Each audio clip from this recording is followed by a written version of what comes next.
Good evening and welcome. A little over 15 minutes past 6 p.m. Cameroon time. It is news time on Canal International, brought to you live and direct from our main production hub in Douala. First though, glimpses into tonight's top stories, the headlines.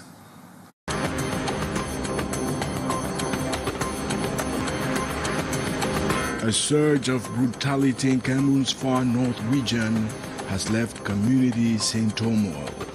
In January 2025 alone, 14 civilians were killed and 57 abducted as armed groups unleashed a wave of terror across the region. Amid the chaos, local residents have been forced to flee their home, and as Muslims across Cameroon observe Ramadan, many are facing a holy month.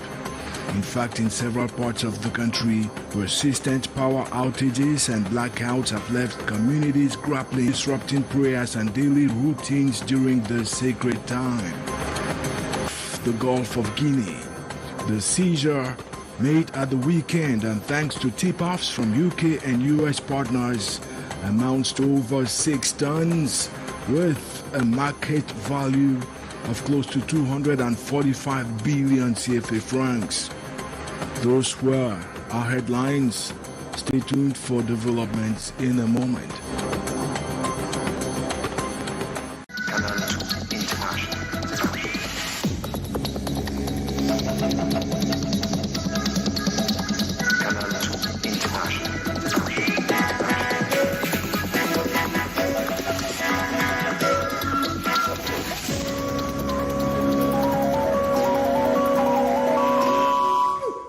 Thanks once again for your company. We're so glad you tuned in. Now, January 2025 appeared to be a particularly deadly month for Cameroon's far north region, where violence surged, leaving 14 civilians killed and 57 others abducted. Now, the United Nations Office for the Coordination of Humanitarian Affairs says armed groups intensified attacks, spreading fear and chaos all across the region. Let's get Henry Atembe with a summary of the report. In January 2025, the far north region of Cameroon witnessed a sharp rise in violence, with at least 182 security incidents reported. This included the tragic death of 14 civilians and the abduction of 57 people, including 5 children. In a recent report, the UN's Office for the Coordination of Humanitarian Affairs, OCHA, says the violence was mainly carried out by armed non-state groups. It adds that it was concentrated in the Mandara Mountains as well as around Lake Chad. The attackers targeted local communities with raids, looting and kidnappings. On January 22, an especially brutal attack occurred in Djibril, where a group of assailants set fire to about 50 homes, forcing more than 1,600 people to flee into the nearby Mandara Hills. The UN Office for the Coordination of Humanitarian Affairs says this ongoing insecurity is making it difficult for humanitarian organizations to access the region, worsening the already dire situation for vulnerable populations. The violence in January mirrors the patterns seen in December 2024, underlining the urgent need for a stronger response to this escalating crisis. Kejan Henry Atembe reporting there. Now, 4 months after a devastating double landslide claimed lives and caused massive destruction on the Dschang cliff, otherwise referred to as La Falaise, reconstruction works are reportedly underway. And in line with the customs of the Foreke Dschang people, traditionalists are calling for rituals to cleanse the site as well as avoid future misfortune, as you tell us, Sherif Asali.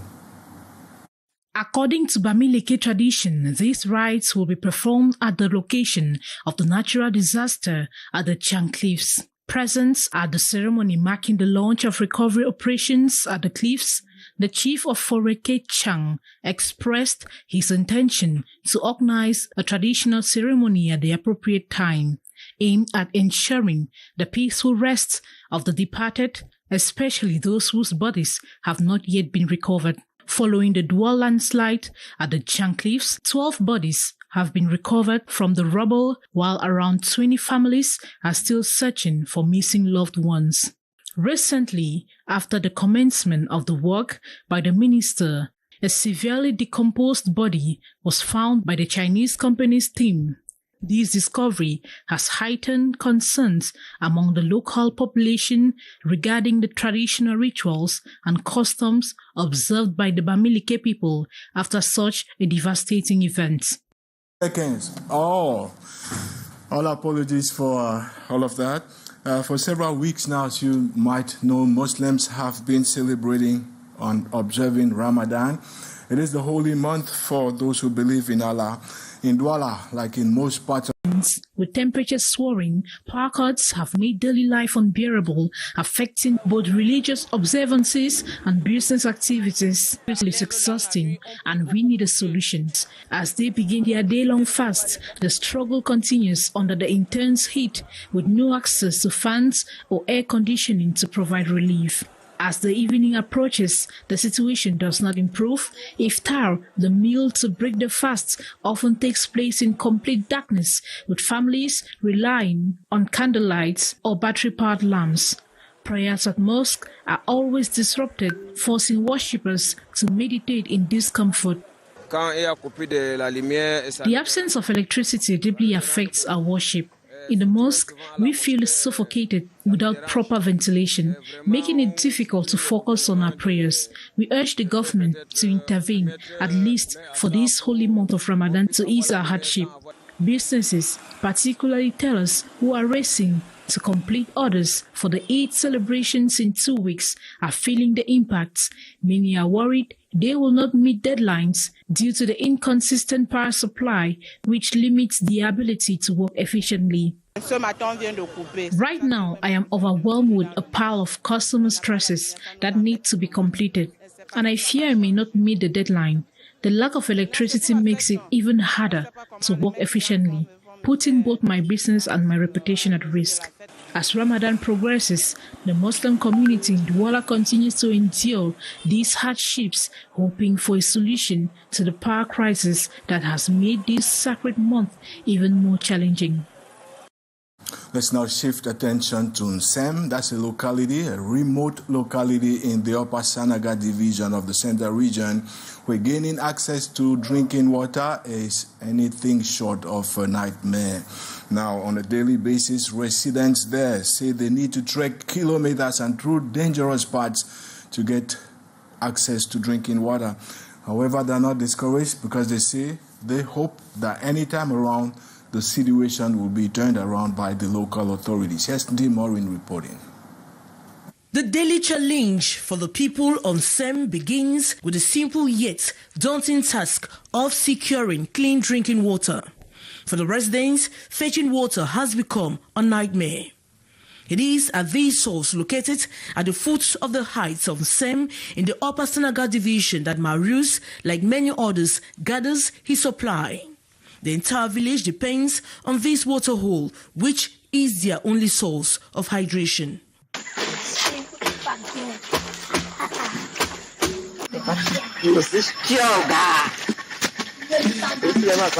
Reaching the source below is not a simple task. It's an obstacle course in itself. The journey involves a windy descent from the steep climbs covering a distance of 2 kilometers. History tells of many struggles as the community continues to face this daily hardship.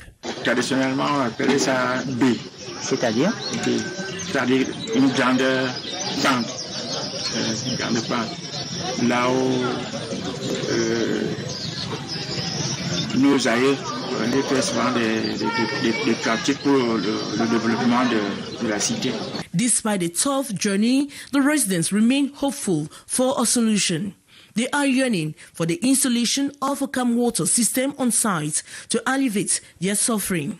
The current hard pump wells, though helpful, do not fully meet their needs.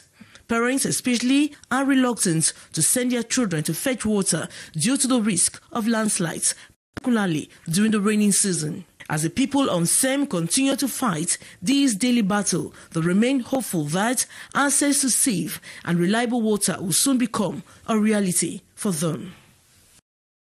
And in a world where misinformation, cyberbullying, and cybercrimes are steadily on the rise, experts say the protection, safety, and security of especially young people who go online is becoming of prime importance. They've been spreading the word through schools in Douala and preaching the need for young people to stay safe and secure their future while online. Hessa Dimorin. Meet people to serious risk. The impact of these dangers on their health, education, and future is enormous. People can use your identity online without you knowing. So we also have malicious softwares and viruses which are spread over the internet. Experts from the American corner in Douala are fully aware of the growing threat, which is why they are calling on everyone, particularly students and youths, to stay safe on the internet. People think that because it is the internet and maybe you can post or write anything from the comfort of your home, it never gets to affect you. So no matter how much we try to explain to them that there are certain actions that you take on the internet that can affect you adversely in the future, some people just don't buy the idea, or they don't listen and they don't believe. So that's the major challenge. Their message is being delivered to hundreds of students who gathered in a private school and are being sensitized about the dangers and how to stay safe on the internet. Help the students to always pay attention to whatever kind of information they get and try as much as possible to verify the source and the veracity of the information to avoid them spreading misinformation or getting swayed away by information that is not correct. Accompanied by specialists from the Douala Regional Linguistic Center, the initiative seeks to educate and inform young people on best practices for navigating the digital space. The Douala Regional Linguistic Center is a special center because we offer quality training to people from all over the world. You don't need to be present all the time. We have an online platform where we give special courses to those who can't make themselves available. We also prepare people who want to write international exams. The Douala Regional Linguistic Center also offers specialized courses to Cameroonians. It's a special center because we have highly qualified and experienced teachers who are always available. We offer off-site classes. As the digital age continues to evolve, the importance of staying safe online has never been more critical. An initiative like experts say are essential in equipping youth with the knowledge they need to protect themselves. And as the clocks tick down ever faster to this year's presidential election, there are growing calls for young people across the country to embrace patriotism and uphold civic responsibility. The most recent call echoed from the annual conference of the National Civic Agency for Participation in Development held at the dusk of last week in Yaoundé. Members seized the occasion to discuss how to inspire civic pride among youth and volunteers before, during, and after the election. Dr. Tausi, the agency's Director General, now shares his thoughts with our reporter, Ate Bonaventure. We have to sensitize our young people that constitute the majority of population of Cameroon to be ready for this operation. No violence, no other bad behavior during this electoral process. So we have to sensitize all our young people about it in order to see our country live in peace as the President of the Republic will it. Now, the French Navy says it has made a major burst in the Gulf of Guinea, seizing more than 6 tons of cocaine.